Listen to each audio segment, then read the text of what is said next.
Hello, ladies and gentlemen. Welcome to the premiere episode of Timmy G is Talking Stuff and Stuff. I just want to do this kind of like a vlog. Maybe we'll do some more just to talk about different things. Today, specifically, I want to talk about myself, explain a little bit more about me and the reason I'm uh, just now starting to do all these unboxing videos, and as I said, hopefully some more vlogs after this one. But at any rate, if you look around, you see I'm in my new filming area. Still got a long way to go before it's finished being set up. But at any rate, I'm in here. I got my lights set up, got my table, got my shelves. So, at any rate, let's talk. Timmy G is talking stuff, talking stuff. He's talking stuff. Timmy G be talking stuff, talking stuff. He talking about stuff. All right. First thing I just kind of want to put it out there is that I suffer from a lot of health problems. You may have noticed in some of my videos, I tend to have a lot of erratic uh, physical behaviors, biting on my lip, uh, flailing my hands around, different things, a lot of things that I don't even realize that I'm doing when I'm doing. And the reason for this is that I had a traumatic brain injury when I was about 5 years old. A freak accident. I was running around the corner of the house we grew up in. My brother was speeding around the other side of the corner on his bicycle, and the handlebars just caught me square left side of my head. And it apparently, left me with a whole lot of things. A lot of limited brain function, I guess, but sporadic behaviors. I've been told that I have a left hand hook when I write, even though I'm right handed. So I don't know. That's one of those things. It's obviously there. I don't understand all of it completely. But I do trust my family and doctors that have explained some of this to me. And, a lot of it I think I do understand. My mom used to think for years that I was autistic up until the day she passed away. And obviously, I'm not autistic. Um, but, a lot of the symptoms of traumatic brain injuries can mimic some of that of autism. But I'm not autistic. I am definitely suffer from limited brain function, but I'm not autistic. Anyway, then on top of that, I've had pneumonia at least once every year of my entire life. In 2010, I actually had pneumonia 6 times. We found out that it was black mold growing in my wall of the apartment I had at the time. So that would explain why I had 6 of them that year. But as I said, I've had these going all the way back to age 1. And I was told that as an infant I had a severe case of asthmatic bronchitis that came about this close to killing me. At the age of 12, I had mono, walking pneumonia, and double pneumonia all at the same time. And about all I remember is about sleeping for a whole month. And I remember some of the wooziness, if that word makes sense. But, yes, I was very, very sick. And this past April, I had a really bad one where my oxygen actually dropped to 83%, and my fever spiked at 103. So the doctor gave me a don't pass go, don't collect $200, don't go by the apartment to feed your animal, go straight to the ER. And I got to the ER, the nurses were waiting on me, the room was ready, the oxygen machine was hooked up and ready to go. And I actually feel like I should give a shout out to Centera Health Center for that stay, because there's no telling if it would have killed me or not, gone unchecked, but I got a feeling it was probably really, really close. So, they did a bang up job getting me back to health, and it didn't look, it looked like, you know, it looked dire. It looked like I was going to have to be on an oxygen tank for, probably the rest of my life. They were talking about the possibilities of lung disease and all these things, and luckily I'm doing okay. No oxygen machine. The other day, I think my oxygen was at 97%, so not too shabby. I still have limited lung function from all these pneumonia scars that have built up, but I get through okay, I think. Um, at any rate, aside from doing this channel, I am a musician. I've pretty much been playing music as far back as I can remember, really, even when I couldn't play music. My mom always used to tell the story of how I would sit in front of the piano instead of just banging on the keys. And keep in mind, I was about a year old in diapers.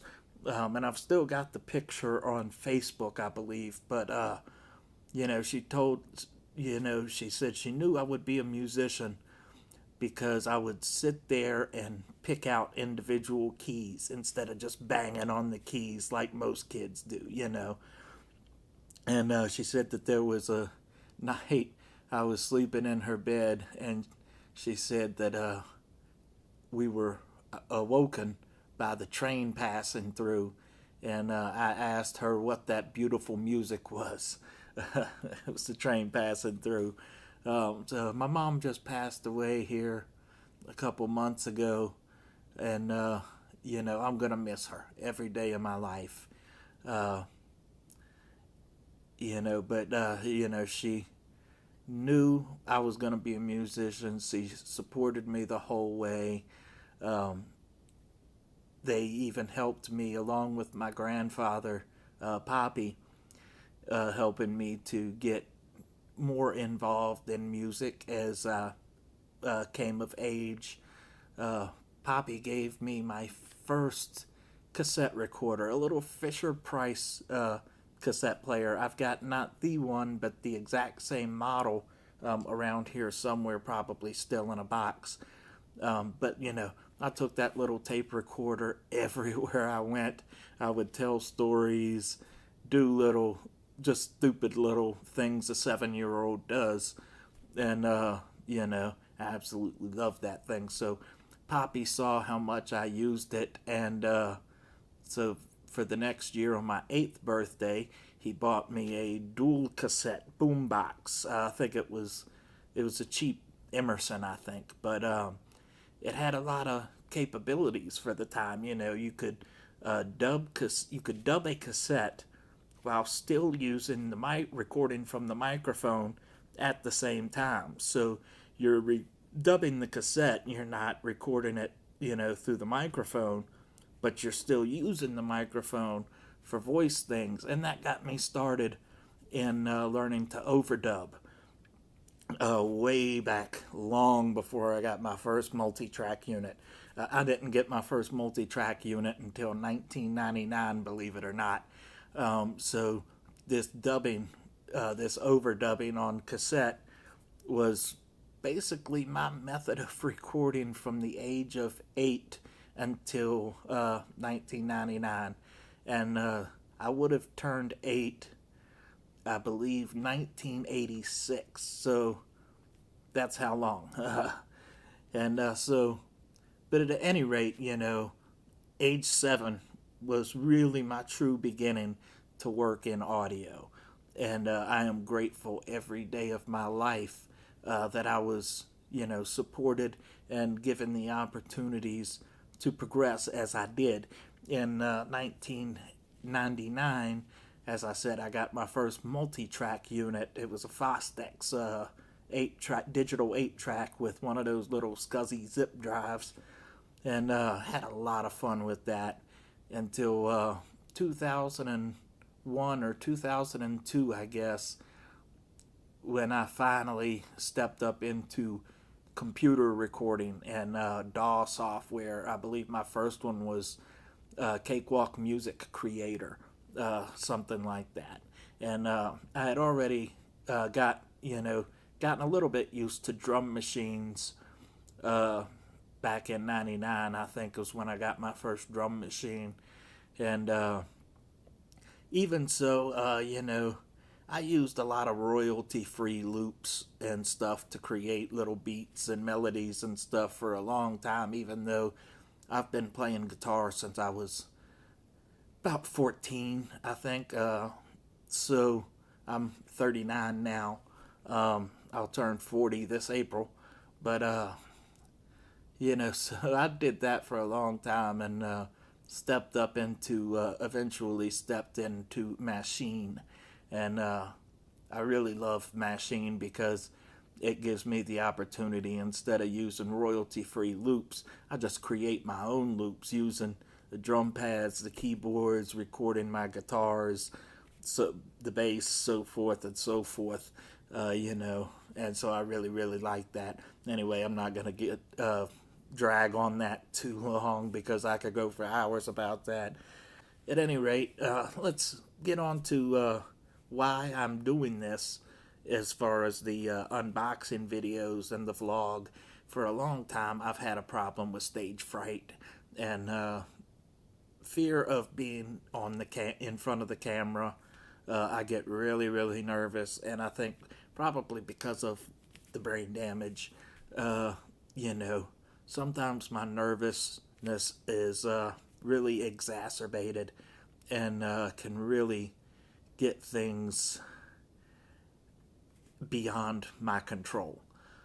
So, anything I can do to tackle that is really helpful. As a matter of fact, I've played in bands and kind of did the old Jim Morrison trick with turning my back to the audience, or hiding behind somebody, or just get shit-faced drunk till I don't care, But I try not to get shit-faced drunk too much anymore, so that's no longer an option.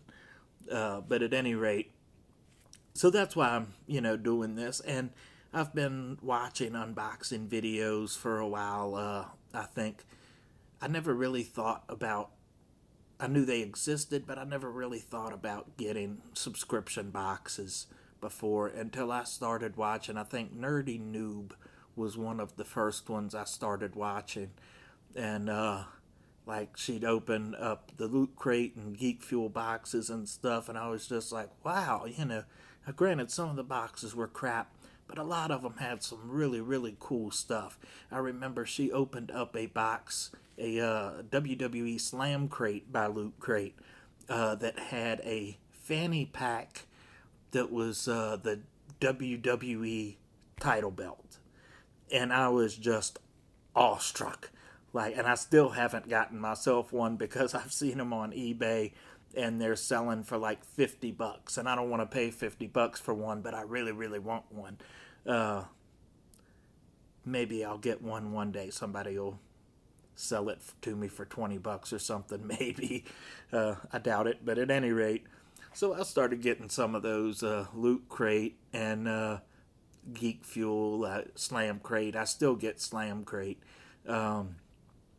And I saw Horror Block became one of the next ones that I was like, oh, wow, this is cool. A lot of the stuff was really just household items. Like, a lot of people didn't like them, but I liked the salt and pepper shakers because I needed salt and pepper shakers. really bad. And, having the little skull and gravestone salt and pepper shakers, that was really, really cool to me. So I subscribed, and about 2 or 3 months into the subscription, Horror Block, aka Nerd Block, went belly up, and I had to go through PayPal in order to get my money back.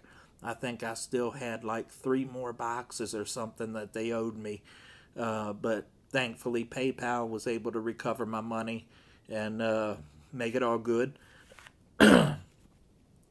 So I'm not too heartbroken about that. But at any rate, I started finding some of the specialty horror guys. Al's Horror Shop was one I remember popping up that I really, really started getting into, and still watch a lot of his videos. And found through him, I found Fright Crate. Fright Crate is absolutely fantastic. Most months, I think I've had 1 month or two that didn't have an autograph, but almost every box has an autograph in it. And, always really, really cool stuff, to go along with it. And I should be getting in a couple Fright Crates this month. But that's the here nor there. So then I discovered first of my favorite two right now, which was Terror Treasures. And I've only gotten one Terror Treasures box so far, but I'm signed up for, I believe, the December box and the January box. But Terror Treasures, I was like, wow, you fill out this questionnaire and they tailor it to you. Granted, it does take a while to fulfill your box, but that's because Jason and Catherine, they put so much thoughtfulness into your list, your likes, and cater the box to you. And so that is really, a really, really, really cool service. I love Terror Treasures. As a matter of fact, they got me my favorite shirt. Not this shirt right here, but my Reanimator shirt. If you go back a couple of videos, I'm wearing it, I think, for the unboxing for the Reagent syringe and the Hellraiser puzzle box. So go check that out, too. And then a couple months ago, I discovered Don't Eat the Gum. And Don't Eat the Gum, like, I got that first box last month. I've got more coming this month. And it just blew me away. As a matter of fact, I had, right before I placed my order, they had posted up a picture, and it was, this is what $100 box could look like. And there was a picture of there was an Ultimate Ash in the picture, and by NECA Figures. And I recognized that right away because I've had 3 NECA Ultimate figures already sitting up here. And the Friday the 13th Part 4, Nightmare on Elm Street 3, and Gremlins Ultimate Gizmo. So I saw that Ultimate Ash. I said, hey, I'll take that Ultimate Ash, please. Joking around, LOL. And so I subscribed. I got my first box. And lo and behold, there was the Ultimate Ash figure. And I thought it was the Ultimate Ash from like the Evil Dead 2 or one of those.